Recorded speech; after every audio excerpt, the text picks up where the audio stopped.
रक्ताच्या शेवटच्या थेंबापर्यंत मी शेतकऱ्यांसोबत, चूक असेल तर हजार वेळा शेतकऱ्यांची माफी मागेन. भाजप आमदार बबनराव लोणीकरांचं विरोधकांना प्रत्युत्तर.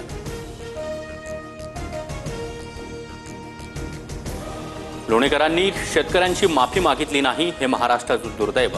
विधानसभेत विरोधकांचा गदारोळ तर मंत्री लोणीकरांची वकिली करताय. सरकारची ही तीच भूमिका आहे का? वडेट्टीवार यांचा सवाल. बबनराव लोणीकर आमच्या हातात आल्यास सोडणार नाही. तुमच्या बापाला मोदींनीच पेरणीचे पैसे दिले या लोणीकरांच्या वक्तव्यावरून बच्चू कडूंचा इशारा.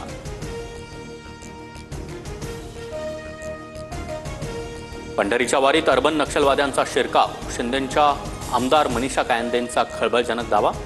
तर प्रकरणाची चौकशी करून कारवाई होईल. उपमुख्यमंत्री शिंदेंचं आश्वासन. संविधानावर बोलणं अर्बन नक्षल असेल तर संपूर्ण देशाला जेलमध्ये टाकणार का? संविधान हत्या दिन कुणी साजरा केला? स्वतःला आरशात बघा आणि मग बोला. आदित्य ठाकरेंचा शिंदेंच्या शिवसेनेवर निशाणा.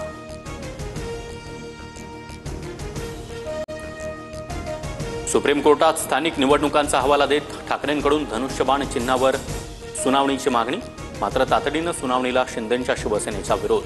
पुढील सुनावणी 16 तारखेला होणार. उद्धव ठाकरे राज ठाकरेंना पक्षात घेणार नाहीत. तसं झाल्यास राज ठाकरे शिवसेना प्रमुख होतील आणि उद्धव ठाकरे संपतील. भाजप नेते नारायण राणेंचा हल्लाबोल.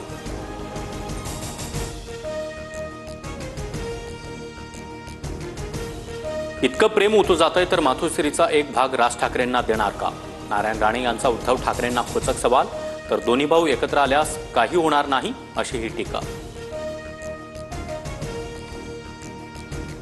बॉम्बे स्कॉटिशमध्ये शिकून भारतीय भाषांना विरोध होतोय. फडणवीसांचा आदित्य आणि अमित ठाकरेंवरून टोला. तर इंटरनॅशनल स्कूल्सचा धंदा तुम्हीच सुरू केला. संजय राऊतांचा पलटवार. लहानपणी मुलं भाषा लवकर शिकू शकतात. हिंदीसह अनेक भाषांचा अभ्यासक्रमामध्ये समावेश असावा. अमृता फडणवीसांचं वक्तव्य. आम्ही प्रेम प्रमोट करतो. कोणतेही बंधू एकत्र आले किंवा दूरचे लोक जवळ आले तर आनंदच. ठाकरे बंधूंवरील प्रश्नावर अमृता फडणवीसांची प्रतिक्रिया. ठाकरेंचे आमदार अनिल परब लिंबू मिरची घेऊन विधान परिषदेत. रायगडमध्ये अघोरी प्रकार सुरू. पालकमंत्री पदासाठी कुणाच्या तरी मनात माझ्या बहिणीविषयी वाईट असू शकतं. अदिती तटकरेंबाबत बोलताना परब यांचा गोगावलेंवर निशाणा. ना घरका ना घाटका अशी अनिल परब यांची अवस्था. सगळे लोक एकनाथ शिंदेंकडे येत असल्यानं त्यांना दुःख, म्हणूनच लक्ष केंद्रित करण्यासाठी अशी वक्तव्य सुरू. गोगावलेंचा पलटवार.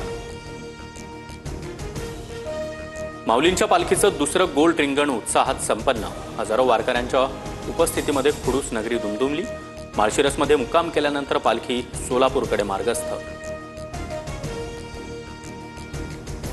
माळीनगरमध्ये तुकोबारायांच्या पालखीचं उभं रिंगण संपन्न. सोलापूरच्या अकलूजमधील मुक्कामानंतर पालखी सोहळा पंढरीच्या दिशेनं मार्गस्थ.